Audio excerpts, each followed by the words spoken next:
With Ironheart, the latest and greatest MCU show that everybody unanimously loved, we have something quite interesting. We have the end of Phase 5, ladies and gentlemen. The end of Phase 5. And I thought it would be kind of fun. I thought it would be kind of interesting to go over all of the phases and rank the phases. Okay? Let's rank the phases. By the way, out of curiosity, do you have a ranking for the phases? We just got done with Phase 5, right? 5 phases of content. And I'll go over the different projects that were in here. I'll give you my take on it. Because, we thought, for me, I was like, oh, damn, Phase 4 was pretty bad. Phase 5, though, damn, like that shit was maybe even worse. So, what do you think, chat? How would you guys rank the phases? What's the best phase? What's the best phase of Marvel so far? So let's go over this. Phase 1 went from 2008 to 2012. It started with Iron Man. Then we had Incredible Hulk. Then we had Iron Man 2. Then we had the first Thor. Then we had Captain America, the first Avenger. And then we had The Avengers, which I don't know the last time y'all have seen The Avengers. It's incredible, man. Great fucking movie. Obviously, Phase 1, I think a lot of people like. I would say the 2 weaker movies are Incredible Hulk and Thor 2. For some people, like, because Captain America, the first Avenger, didn't really perform all that well. And Thor, like, does it all right. I love Kenneth Branagh, but it's very Shakespearean, and they kind of changed Thor a little bit as well. I would say a lot of people kind of talk shit on the first Avenger, the Hulk, and Iron Man 2 for sure. I like all of these movies. Incredible Hulk is a little bit weaker. Iron Man 2 is a little bit weaker, but I like all these movies, and I thought the Avengers film itself was such a strong end cap. That I love that phase. Next up, obviously, you have Phase 2, which begins with Iron Man 3. Oh, man, that's a tough watch for me. Thor: The Dark World. Oh, man, that's another one. It's kind of booty cheeks. Captain America: The Winter Soldier, though, in 2014, probably to this day, best movie they've made in the entire catalog. So major points for having maybe the best movie in the catalog in the middle of a pretty shaky phase. Guardians of the Galaxy, a film I did not initially like, but now I think is absolutely incredible. Maybe in my top 5. Masterpiece. Love the first Guardians of the Galaxy. The best one in that trilogy. So you kind of have 2 super big bangers. Then you have Age of Ultron in 2015. Controversial movie. I think, looking back at it, I remember a lot of people being super hard on that film. And does it stand up to Avengers? Not really. Avengers is so much more complete. But I love Age of Ultron. I think in retrospect, it's very strong, especially when you think about some of the Phase 5, Phase 4 stuff. And then Ant-Man, a really good Marvel movie that I don't think gets enough shine, man. I think the first Ant-Man is fucking incredible. And again, one of those movies that I think looks better and better. Unfortunately, the more we get into some of the slop that we have nowadays. So that was Phase 2, 6 projects in both Phase 1 and in Phase 2. Then you, of course, have Phase 3, probably the heavy hitter. You know what I mean? Like, probably most of our top 1. Starts with Captain America: Civil War. What a goddamn banger. Doctor Strange, the original Doctor Strange. Oh, my God. It's so fucking good, bro. Underrated. First Doctor Strange should be in your top 5. If it's not in your top 5, you need to go home and watch Doctor Strange right now. Wait, you want to see these on the screen? I'm just reading them off of this list here, but yeah, if you want to see them, that's fine. It's Chat GPT, okay? Don't fucking at me, bro. I use, you know what? I use AI all the time. Okay, you know what AI doesn't do? Argue about the same shit since 2016 in my chat all the time. Okay? So why am I pro AI? Think about it. All right, anyway, Phase 3. You then have Guardians 2. To me, this was a pretty big disappointment. However, I actually like it a little bit more nowadays. It's aged a little bit better for me. But, dude, Guardians 2 was a big letdown for me. However, I think Homecoming is like, dude, I have Homecoming high in my list, bro. Homecoming is incredible. I don't think it gets enough credit. Ragnarok, amazing. Ragnarok, so fucking good, man. Black Panther, underrated. I used to think Black Panther was overrated. Black Panther is underrated, man. Like, underrated, for sure. Infinity War, what is there to say? I mean, Fuck, that's a great movie. Ant-Man and the Wasp, actually pretty good. Captain Marvel, better than most people would give it credit for. I really wish Brie Larson would just have kept her mouth shut. But Captain Marvel, in and of itself, as a movie, not that bad. Y'all are crazy. Avengers Endgame, absolutely fucking incredible. And Far From Home, so good. I think, for me, Phase 3 is the best. Phase 3 is number one for me. I'll just spoil it right now. Phase 3 felt like a sports team that brought on all of these heavy hitters, and they don't gel for the first couple of seasons, and then it just clicks. Phase 3 was a generational run.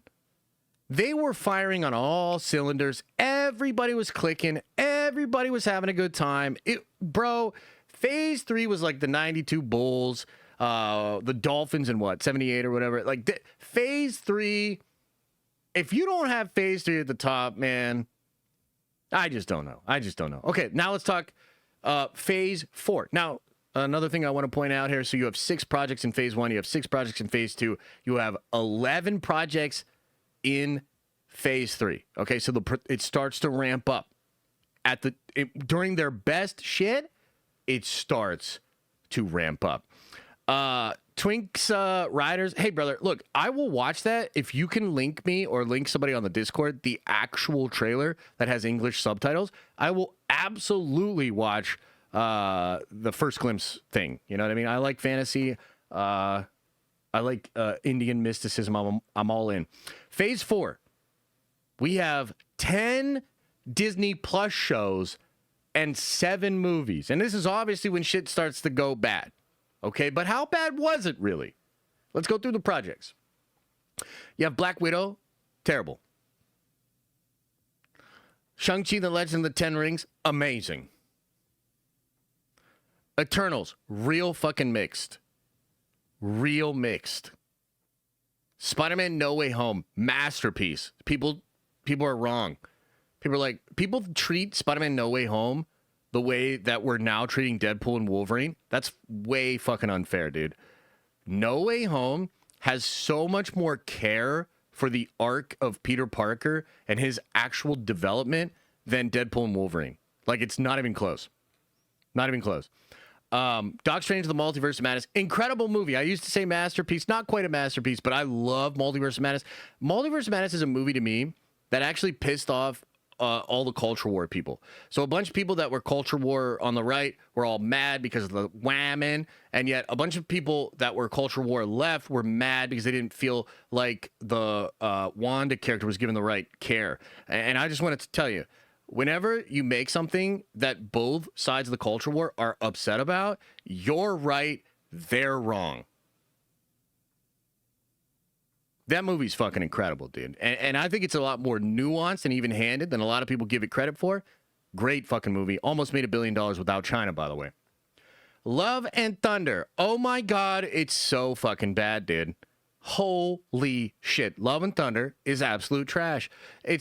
I don't know that it's the worst movie in the catalog, but I would argue Love and Thunder is the most disappointing in the catalog. Does that make sense? To me, you have Christian Bale, one of the greatest living actors of our time, playing Gore the God Butcher, one of the most interesting characters in the Marvel catalog to come out of the past 30 years, and a character that is connected to multiple very good runs.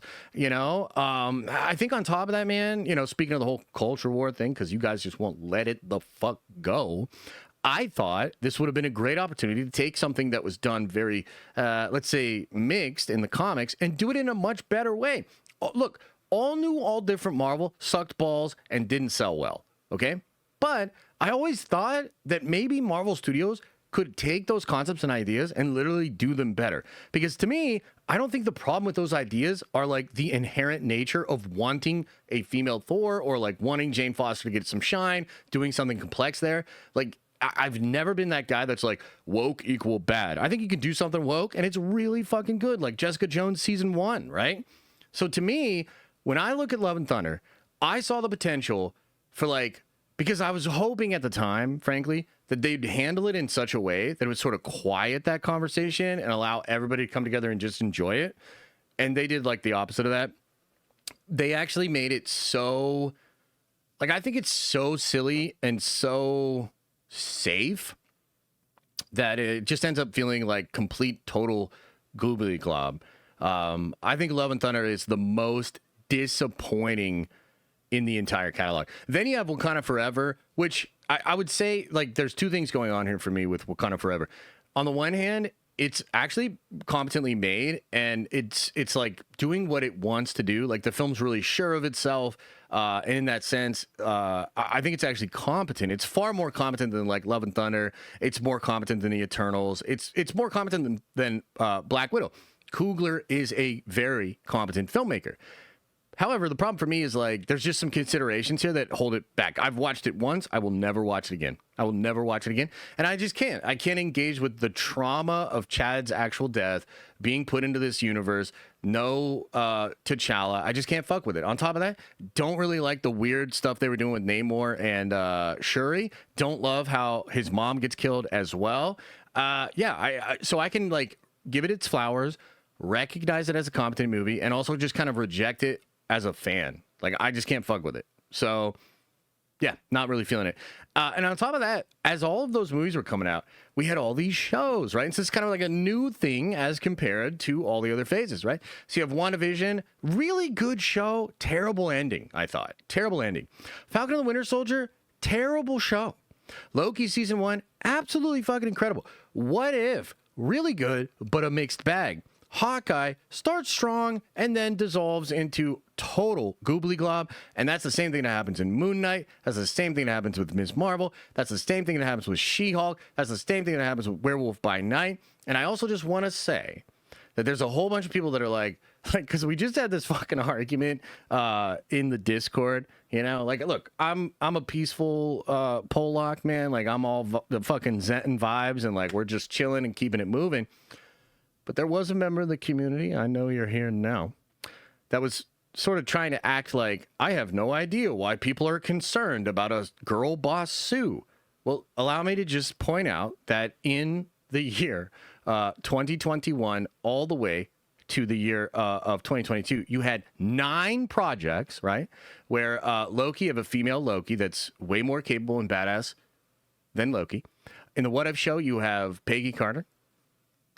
In Hawkeye, you had 2 of them. You had Yelena and Kate Bishop. In Moon Knight, you have the scarab fucking lady who randomly became the, I don't even know.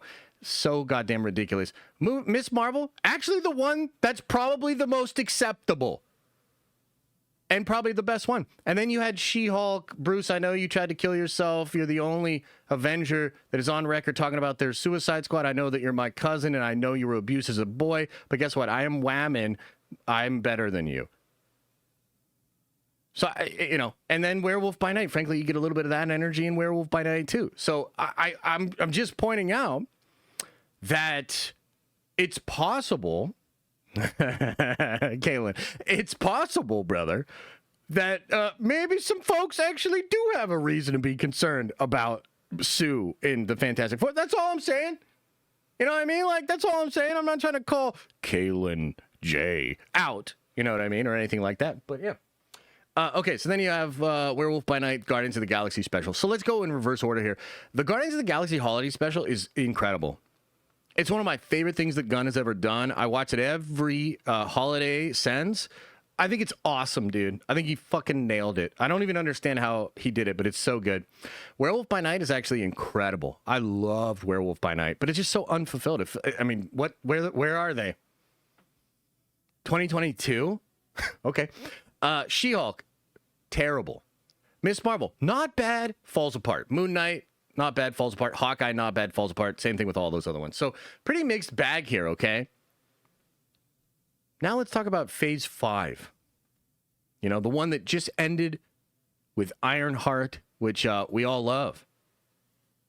Ant-Man and the Wasp: Quantumania. A movie that made me envious of Daredevil. Think about it. Guardians of the Galaxy Volume 3. Surprisingly incredible. The Marvels, so bad that I try not to talk about it. Deadpool and Wolverine, absolute slop cameo fest bullshit that was somehow still enjoyable because of basically all this shit.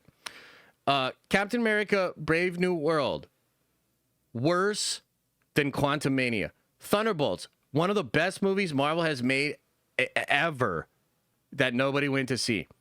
Secret Invasion, they probably should have ended the whole universe after this.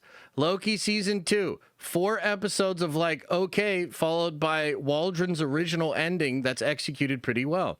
What If season 2, fucking terrible.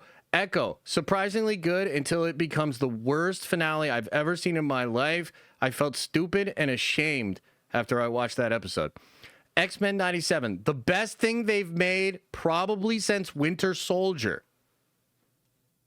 And then they fired the guy that made it. Agatha All Along, surprisingly good, competently made. And now Jack Schaefer's going to do something at a different company because she's like, fuck Marvel. Daredevil bored again. The thing that fucking broke me. Ironheart, I'll never watch it. Zombies, I'm out. And then we have the Fantastic Four. That's actually in the next phase. So, let me try to rank this. I would rank Phase 3 in my number 1 spot. I would rank Phase 1 in my number 2 spot. I would rank Phase 3 in my number 3 spot. I would rank Phase 4 in the number 4 spot. And I would rank Phase 5, which just wrapped up, as the worst phase of the MCU. Here's something interesting, too. Now that Phase 5 is over, it had the weakest box office performance of all the MCU phases. Thoughts? Chat. Thoughts?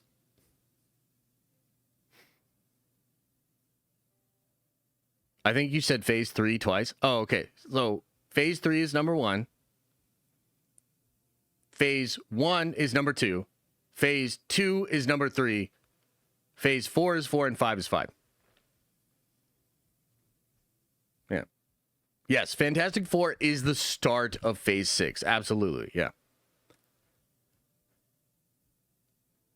Pack it up. Yeah. So, I mean, you know, sometimes I thought this would be kind of fun, right? So I thought this would be kind of fun. I hope we had some fun while we were doing it. But I also thought it was kind of an interesting way to explore and sort of show you guys why I'm hard pivoting into Warhammer. What the fuck are we doing here anymore? Hello?